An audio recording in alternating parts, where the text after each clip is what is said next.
I think being involved with the Birds of Paradise Festival is a very unique situation for artists. Never before are you asked about how you would like to curate your show from beginning to end, and it's sort of a dream. I hope that the people who come here, I hope they realize that.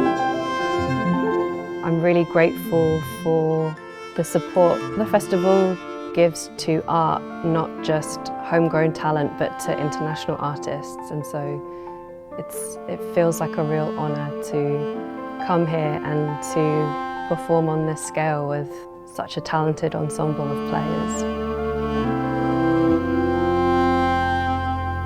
It's a nice open-minded space for things to exist without them having to be categorised and labelled, and just it's a nice acknowledgement that people make stuff and then we can share it.